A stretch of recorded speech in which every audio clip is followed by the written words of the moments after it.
नमस्कार फ्रेंड्स। आयुर्वेद की अवेयरनेस की आज की श्रृंखला में मैं डॉक्टर गार्गी बसावड़ा, आयुर्वेदिक तज्ञ, एक ऐसे फ्रूट की बात करने जा रही हूँ कि जो ये सीज़न में बहुत मिलता है। हम हमेशा ऐसी चीज़ों की आपको पहचान कराने की कोशिश कर रहे हैं कि जिस चीज़ को आप रोजिंदे उपयोग में अगर लेते हैं तो उसका फ़ायदा बेहिसाब है, first of all. Second thing, Ayurveda मानता है कि प्रिकॉशन करना, मतलब रोग आने से पहले रोग को रोकना, वो सबसे बड़ी बात है। और आयुर्वेद में उसके लिए काफ़ी कुछ चीज़ें शामिल की गई है, जैसे कि आपके आहार किस टाइप का होना चाहिए, कैसे उसको पकाना चाहिए, कैसे डोज में उसको खाना चाहिए, किस ऋतु में कौन से फ्रूट की या दन धान्य की प्राधान्यता है, किस हिसाब से आपको रात को रहना है, दिन में रहना है, जिसको हम दिनचर्या बोलते हैं, वो सबका भी ख्याल करना है। उसी हिसाब से जब सीज़न चेंज होते हैं तो उस सीज़न में ऋतुचर्या करके एक चैप्टर आता है। हम आगे आपको आयुर्वेद के बाकी जो अंग है उससे भी परिचित करवाते रहेंगे। फिलहाल अभी हम बात करते हैं एक ऐसे फ्रूट की कि जो ये ऋतु में मिलती है। ये ऋतु है वो बारिश का मौसम जैसे थोड़ा बहुत ख़त्म होता है और विंटर चालू होता है। सर्दियों की ऋतु में ये मिलने वाला ये जो फ्रूट है वो बहुत ही जगह पे अवेलेबल है और उसको हम पानी फल बोलते हैं। पानी फल के नाम से ज़्यादा लोग नहीं जानते हैं, लेकिन उसको जानते हैं शिंगाड़ा के नाम से, जो कि ये इस प्रकार का रहता है। ये बिल्कुल पका हुआ सिंगाड़ा है और ये उसमें से निकला हुआ शिंगाड़ा है, मतलब ये जो है वो उसका बीज है और ये शिंगाड़ा है वो आउटर कवर के साथ है। ये आउटर कवर बहुत ही मजबूत होता है। ये शिंगाड़ा बिल्कुल पका हुआ है।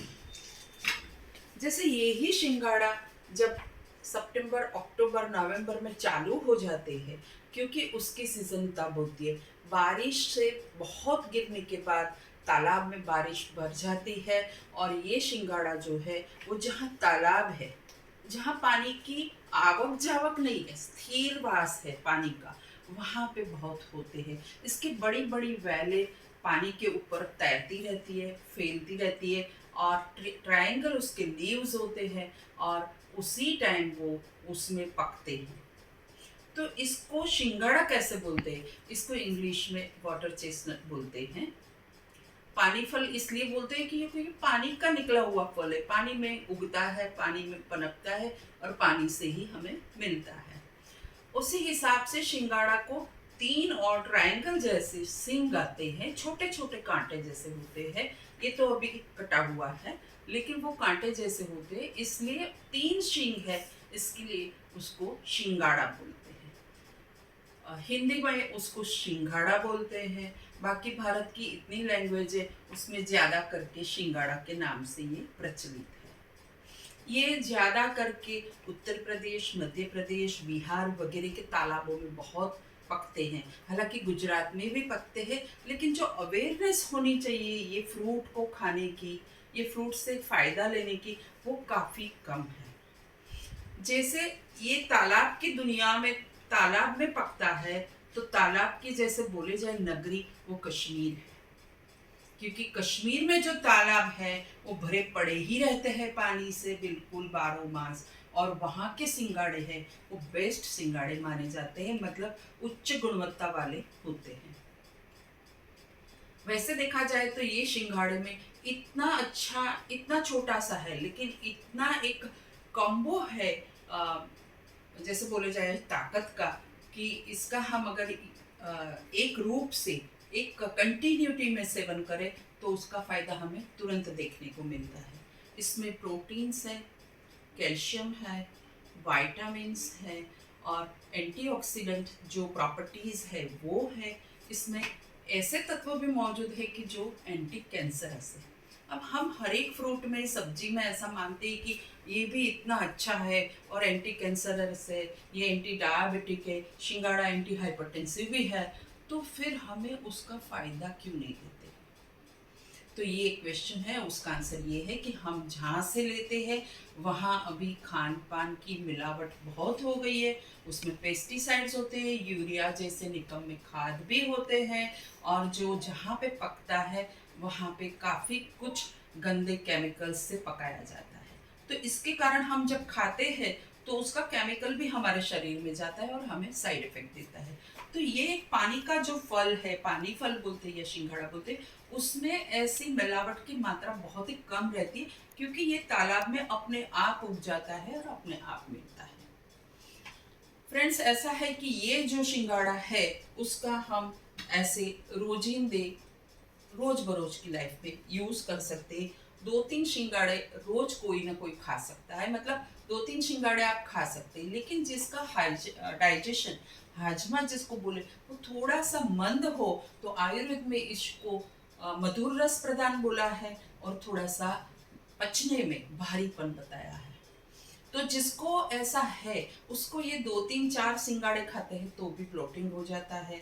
कभी किसी को दस्त भी लग जाती है, तो उनको सोच समझ के खाना है। इसके साथ दाना, धनिया, जीरा, सौंठ, हींग वगैरह का उपयोग करके वो खा सकते हैं। नहीं तो फिर मतलब सब्जी में, और नहीं तो आप कच्ची भी ले सकते। इसमें हल्का सा मीठापन है, तो आप जब खाएंगे तो एक मीठा रस आता है। आयुर्वेद में जितने औषधि जितने फ्रूट्स वगैरह बोले गए हैं, या जितने धन धान्य में थोड़ी सी मधुरता ज़्यादा है, वो सब पौष्टिक है। तो ये इसीलिए उसका पौष्टिक गुण है। बच्चों के लिए ये आप सिंघाड़ा दे दीजिए खाने के लिए। जैसे प्रेग्नेंट वुमन है और उनको बार बार गर्भपात और स्त्राव हो जाता है, मतलब बच्चा गिर जाता है, तो उनको इस आटा की खीर या हलवा बना के ज़रूर देना चाहिए। इससे गर्भस्राव रुक जाता है और गर्भ का पोषण होता है। जो बहुत पतले पतले इंसान होते हैं, जिसका मांस है वो काफ़ी कम है, वो भी सिंगाड़े का रोज सेवन करे तो उसको फायदा होता है। और सिर्फ ऐसा नहीं है कि ये सीजन में ही खाएं, क्योंकि इसको कट्टू नाम से भी बुलाते हैं। कट्टू का आटा आटा है, मतलब ये सिंगाड़े को ड्राई करके फिर उसका आटा पीस के हम हमारे व्रत जब रहते हैं तब उसको फरार में, फलाहार में लेते हैं। तो इसका हलवा बनता है, पूड़ी बनती है, मिठाइयाँ बनती है, और कुछ नहीं है तो आप थोड़े से घी में 2-3 चम्मच आटा सेक के उसको दूध में डाल के हल्का सा मीठापन डाल के खीर जैसा बना के आप सेवन कर सकते हैं। एक ऐसा भी है कि जैसे आप चावल खाते हैं या साबूदाना खाते हैं, तो वो जितना डाइजेशन में हल्का है उससे भी ज़्यादा सिंघाड़ा हल्का होता है। सेकेंड थिंग ये है कि इसमें बहुत प्रचुर मात्रा में पानी है। जैसे ये सिंघाड़ा है, ये तो अभी पक चुका है, लेकिन जब बाजार में ग्रीन कलर के मिलते हैं, उसके आप आउटर कवर निकालते तो पूरा पानी से लथपथ होता है। तो उसमें इतनी पर्याप्त मात्रा में वाटर है, तो ये वाटर जो है वो आपके शरीर को पोषण भी देता है और मीठापन भी पोषण देता है। आपको संतुष्टिकरण मिलता है, जो गुण चाहिए वो, और आप लो कैलोरी होने के कारण अपने डाइट में समावेश कर सकते हैं। जो लोगों को अपने वेट को कंट्रोल करना है वो आराम से इस हिसाब से यूज कर सकते हैं। एक और भी गुण है इसमें कि वो ये अगर रेगुलर सेवन इसका किया जाए तो जो थायराइड के पेशेंट हैं उनको बहुत बेनिफिट करता है। ये थायराइड को कंट्रोल में रखता है। ये एंटी हाइपरटेंसिव भी है, मतलब आप इसका सेवन करेंगे तो हाइपरटेंशन से भी दूर रहने के चांसेस है। सबसे ज़्यादा तो ये है कि इसमें एंटी कैंसरस प्रॉपर्टी है, तो आप इसका सेवन करेंगे तो इतना तो ज़रूर आप रख सकते हैं कि बाकी अपनी रेगुलर लाइफस्टाइल के अंदर अगर आपने इसका सेवन किया और बाकी आप अच्छी तरह से सब कुछ फॉलो करके कर रहे हैं, तो ये कैंसर होने की संभावना भी कम हो जाती है। कैल्शियम इसमें बहुत है। औरतों को पर्टिकुलरली कैल्शियम की कमी बहुत हो जाती है, और एक उम्र के बाद तो हड्डियों की जो जॉइंट्स है उसमें तकलीफ होती है। बच्चे को भी कैल्शियम की डेफिशिएंसी देखी जाती है। तो जो औरत को डेफिशिएंसी है वो एटलीस्ट 3-4 महीने तक अपने आटे में, डेली जो हमारा आटा गूंथते हैं, हम जो रोटियां बनाते हैं उसमें अगर डाल दे 2-4 चम्मच तो बहुत ही फायदा होता है। और खीर बना के भी ले सकती है, ऐसे शिंगाड़े भी ले सकती है। शिंगाड़े की सब्जी भी बहुत टेस्टी हो सकती है, तो ये इस हिसाब से आपको उपयोग करना चाहिए। सिंगाड़े का मधुर रस और पौष्टिक गुण आयुर्वेद में बताने के कारण जो सिंघाड़ा का सेवन मर्द लोग करते हैं, मतलब पुरुष जो अगर करते हैं, तो उनका क्या होता है कि उनके पूरे पूरी जो सप्त धातु है वो एक के बाद एक नरिश होती जाती है, और अल्टीमेटली जो धातु है सीमेंट, मतलब जो स्पर्म काउंट है उसमें काफ़ी बढ़ोतरी देखी जा सकती है, मोटिलिटी में भी फर्क आ सकता है, और वीर्य की जो पुष्टि होनी चाहिए वो हो सकती है। शिंगाड़े में एक और गुण है दृढ़ीकरण का।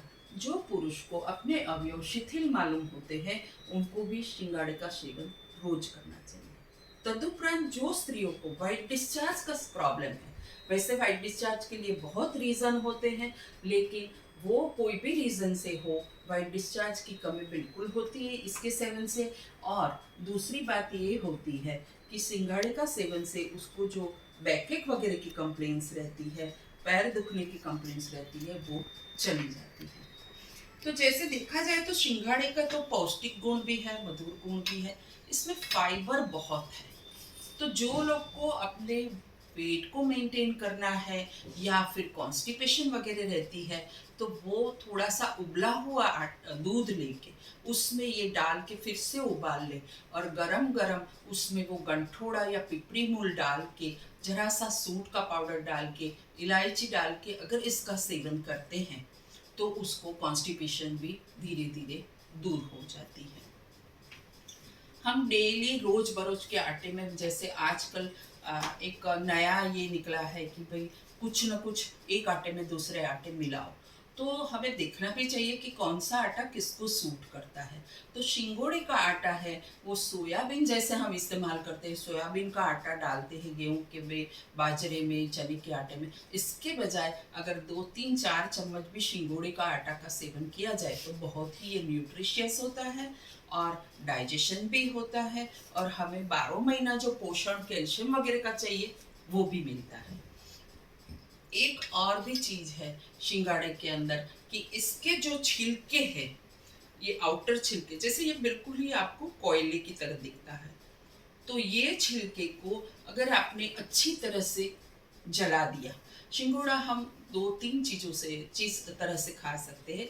जैसे इसकी सब्जी बना के खा सकते हैं, जैसे उबाला हुआ शिंगोड़ा भी खा सकते हैं, ये उबला हुआ है बिल्कुल, लेकिन यही शिंगोड़ा को आप रोस्ट कर सकते हैं। तो रोस्ट करके आउटर कवर निकाल देना है, ये शिंगोड़ा हमें खाना है, और ये जो बाहर के जो छिलके हैं उसको अच्छी तरह से आप